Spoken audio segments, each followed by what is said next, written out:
স্বাগত জানাচ্ছি আন্তর্জাতিক সংবাদে। শুরুতেই থাকবে সংবাদ শিরোনাম। হামাসের সিনিয়র কর্মকর্তাকে এবার হত্যা করল ইসরায়েলি সেনাবাহিনী। এরপরেই জানিয়ে দেব, যুদ্ধের পরও উচ্চ আয়ের তালিকায় রাশিয়া 1 নম্বরে। আরও জানিয়ে দেব, নিজের স্ত্রীকে চুমু খাওয়ার অপরাধে জরিমানা দিল এক ব্যক্তি।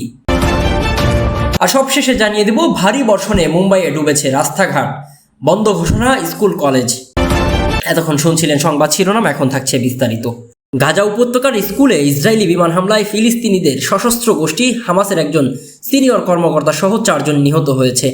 সোমবার 8 জুলাই এক প্রতিবেদনে ব্রিটিশ সংবাদ মাধ্যম বিবিসি এই তথ্য জানায়। প্রতিবেদনে বলা হয়, নিহত ওই সিনিয়র কর্মকর্তার নাম ইহাব আল ঘুসেইন। 2020 সাল থেকে 45 বছর বয়সী ঘুসেইন গাজা শ্রম ও উপমন্ত্রী হিসেবে দায়িত্ব পালন করছিলেন।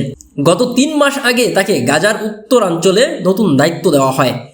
ইসরায়েলি সেনাবাহিনীর পক্ষ থেকে বলা হয়েছে, গাজা উপত্যকার একটি স্কুল ভবনে হামলা চালানো হয়েছিল। সেখানে সন্ত্রাসীরা লুকিয়েছিল এবং কার্যকলাপ চালাতো। সেখানেই আল ঘুসেইনের অবস্থানের বিষয়ে নিশ্চিত হয় আইডিএফ। উল্লেখ্য, গত বছরের 7 অক্টোবর ইসরায়েলে ঢুকে হামলা চালায় হামাস। জবাবে উপত্যকায় বিরামহীন হামলা শুরু করে ইসরায়েল। তাদের হামলা থেকে রেহাই পায়নি শিক্ষা প্রতিষ্ঠান সহ হাসপাতাল, মসজিদ কিংবা গির্জার মতো বেসামরিক স্থাপনাও। 9 মাসের এই আগ্রাসনে এখন পর্যন্ত নিহতের সংখ্যা 38,000 ছাড়িয়েছে। নিহত ফিলিস্তিনিদের বেশিরভাগই নারী এবং শিশু। এদিকে ইউক্রেনের সামরিক অভিযান পরিচালনার 2 বছর পেরিয়ে গেছে। এর মাঝে পশ্চিমা বহু নিষেধাজ্ঞার কবলে পড়লেও উচ্চ আয়ের তালিকায় নাম লিখিয়েছে এবার রাশিয়া। দেশটির অর্থনীতি উচ্চ মাধ্যম আয় থেকে উচ্চ আয়ে উন্নীত হয়েছে।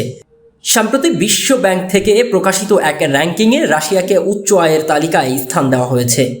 পশ্চিমা দেশগুলোর নিষেধাজ্ঞার কবলে পড়া সত্ত্বেও রাশিয়া এই দৃশ্যমান অর্থনীতির উন্নয়নে অবাক করেছে অনেককেই।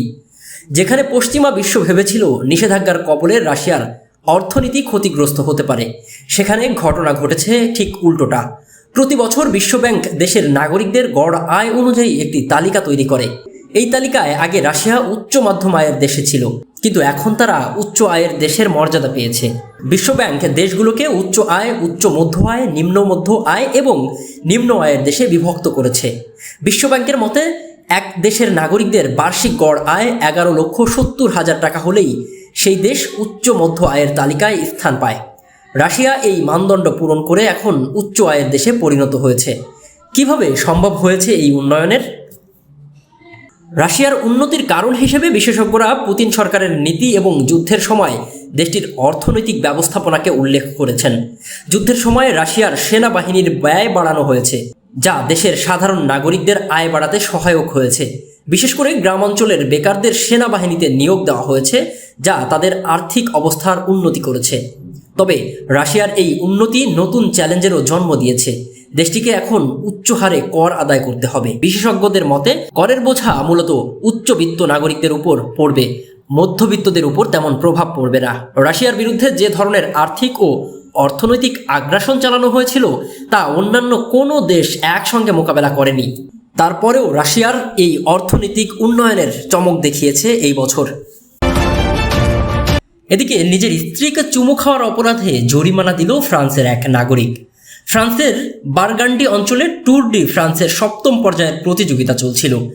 সাইকেল চালানোর প্রতিযোগিতায় অন্য প্রতিযোগীদের সঙ্গে সাইকেল চালাচ্ছিলেন ফরাসি সাইক্লিস্ট জুলি বেহনার্দো। এ সময় রাস্তার 2 পাশে দাঁড়িয়ে দর্শকেরা করতালি দিয়ে তাদের উৎসাহ দিচ্ছিলেন।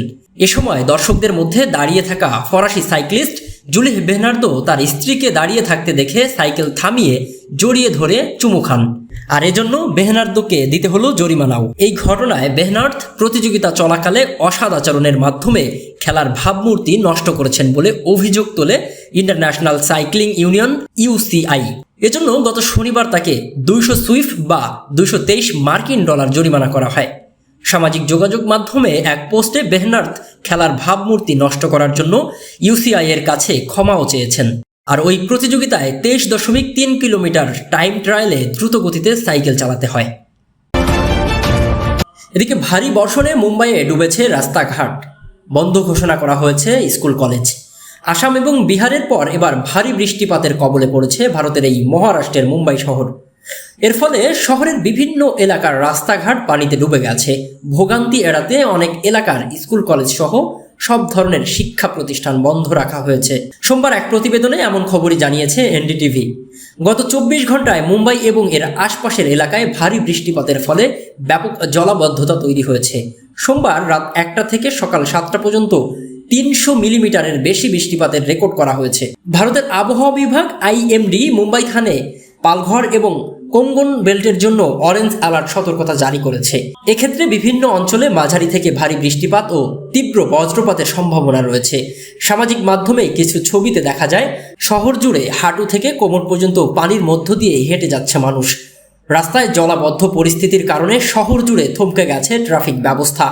রাস্তায় আটকে আছে সারি সারি গাড়ি। সকাল থেকেই অফিসমুখী মানুষকে পোহাতে হচ্ছে চরম ভোগান্তি। মুম্বাইয়ের কমিউটার এবং রেলের উপর নির্ভর করে লাখ লাখ কর্মজীবী মানুষ, কিন্তু ভারী বৃষ্টিতে অচল হয়ে পড়েছে সব। অনেক ট্রেন বাতিল এবং কিছু ট্রেন নতুন করে শিডিউল করা হচ্ছে। শুধু 30 লাখেরও বেশি যাত্রী প্রতিদিন মুম্বাই এবং পার্শ্ববর্তী থানে পালঘর এবং রায়গড়ে লোকাল ট্রেন ব্যবহার করে থাকে।